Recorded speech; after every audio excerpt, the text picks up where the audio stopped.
Por que hoje eu trabalho muito? Eu trabalho basicamente com depressão e suicídio, tá, Fábio? E qual que é o mecanismo dos jovens estarem tentando se matar hoje, absurdamente? Por falta de mecanismo de frustração, tá? É engraçado, né, Tauana, que às vezes chega uma mãe lá e diz assim, doutor, eu tô aqui, mas é que eu tô com uma dúvida, porque meu filho disse que se eu não der o celular último tipo para ele não vai estudar. Que ele precisa do celular último tipo. E se eu não der, ele diz que ele vai se matar. Aí eu falo para os pais, eu falo assim, então a senhora vai dizer para ele o seguinte, né, até eu atender ele, que para onde, se ele quiser se matar, não tem problema. Que lá no céu ou lá no inferno não tem rede social. Não vai precisar de usar celular lá. Não vai ganhar de qualquer maneira. Então, não tem porquê. O que eu vejo muito hoje, né, Fábio? Os pais não estão beneficiando os seus filhos por merecimento. Nós somos numa época em que nós ganhamos um presente de aniversário e se passasse de ano mais um. Era 2 no ano. E estava tudo bem. Hoje os pais têm essa ânsia, e eu não acho que é uma falha dos pais, às vezes é uma falta de informação, de quererem presentear os seus filhos. E os filhos têm tudo. Quando chega na adolescência, que tem o primeiro relacionamento, a namoradinha não quer ficar com ele porque ele é muito mimado. E aí ele não sabe lidar com essa frustração. Então, quando os pais, e as artes marciais mostram isso, a frustração permanente, olha, você perdeu, amanhã você vai ganhar, agora não é a tua vez, agora é a vez do outro. Então, os pais precisam, eu falo muito isso na clínica, você que é pai que está nos assistindo, faça seu filho se frustrar. Ele precisa de frustração. É a frustração que vai forjar o caráter dele. Agora, se ele tem tudo, e muitas vezes eu vejo isso, o pai quer dar um celular. Eu digo, tudo bem, tem condições? Ah, não tem? Por que vai dar?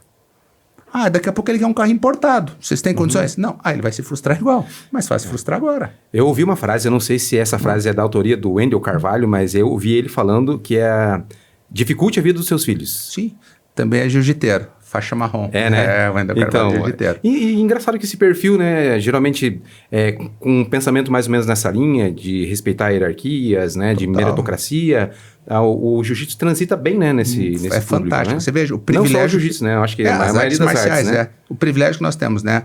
O mestre Cubas é major, então ele tem uma formação de militar. Sim. E ainda é faixa preta 3º grau. Então, assim, toda essa hierarquia, toda essa formação ética e moral, ele traz para nós. E é tão bonito de ver que ele atende o Kids, que é as crianças de 5 anos, até os 40 e mais.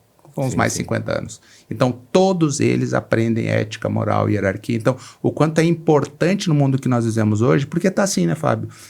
Existe hoje claramente uma falta de regras, de limites. Sim. Então, o que eu mais atendo no consultório hoje são pais com dificuldade de dar limites para os filhos. Importante esclarecer para quem está assistindo. Limite não é bater. Bater é uma agressão inaceitável. Mas limite é pode, não pode, não pode. Um exemplo prático, né, Fábio? Tá chovendo. Tá chovendo, criança não pode ir na chuva e ponto. O que eu vejo hoje? A mãe fala, tá chovendo, não pode ir na chuva, mas fala com o teu pai, se ele deixar você vai. Aí já quebrou, a própria criança fica confusa, né? O que eu vejo hoje? Por que uma criança sobe na cadeira na escola? Porque os pais permitem subir na cadeira em casa.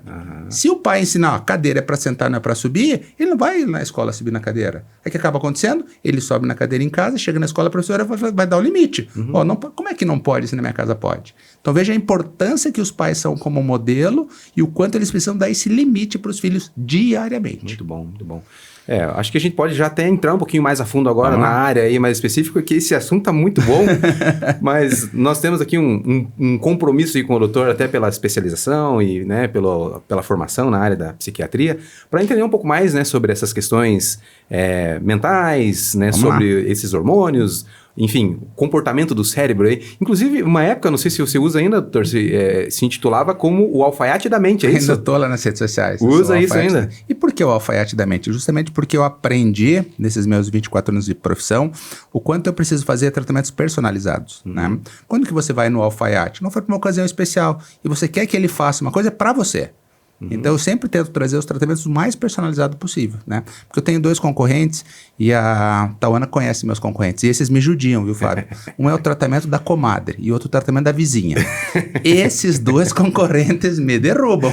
Então, é muito comum. Porque a comadre me deu esse comprimido branquinho que não tinha problema. Porque minha vizinha falou que sobrou esse amarelinho, doutor, eu tô tomando. Só que tá me fazendo mal. Né? Ou então, chegam lá, começa o tratamento, estão indo bem. Isso é um ponto importante, tá, Fábio? Dificilmente vocês vão ver alguém interromper um tratamento de diabetes. Ninguém pede para a pessoa parar de tomar um comprimido do diabetes. Ninguém pede para a pessoa parar de tomar o antihipertensivo. Mas habitualmente as pessoas pedem para parar de tomar o antidepressivo. É muito comum. Porque as pessoas têm a ideia de que nós somos o cérebro. Nós não somos o cérebro, nós somos um conjunto de órgãos em que o cérebro faz parte. Se o pulmão adoece e eu aceito tomar antibiótico, se o coração adoece, eles entendem que precisa pegar uma serra-fita, abrir o peito, tirar um, colocar outro.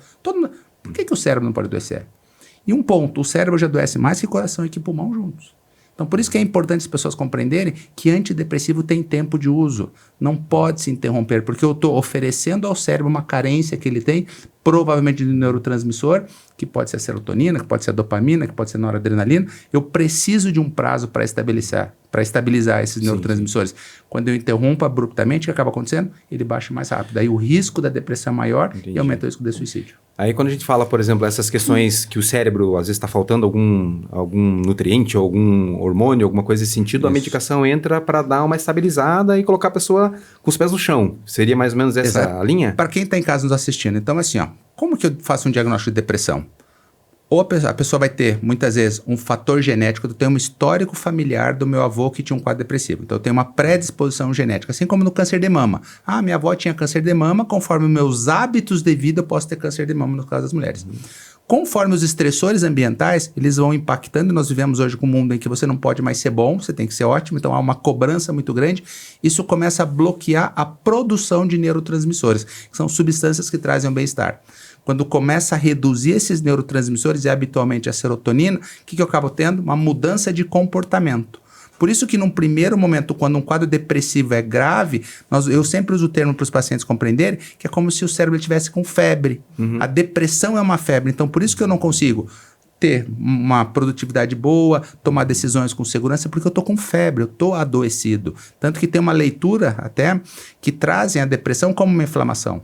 Então eu preciso utilizar uma medicação. Qual que é a proposta da medicação? É aumentar esse neurotransmissor. Só que eu preciso de um período para observar se esse neurotransmissor realmente está no nível que a gente precisa. Então algumas profissões hoje precisam desse antidepressivo a longo prazo. Por quê? O ambiente acaba sugando toda a produção de serotonina, ou boa parte dela. Então eu preciso dar uma reserva. Tá? Entendi. Até tem um grupo hoje, os 4 maiores psiquiatras do mundo, tá? Eu tive com eles no Congresso Europeu, que eles querem mudar a denominação, não ser mais antidepressivo, mas o princípio de ação da medicação. Então, você vai usar lá uma sertralina, que todo mundo conhece que é um antidepressivo. Ela é o inibidor da recaptação da serotonina e não é mais antidepressivo.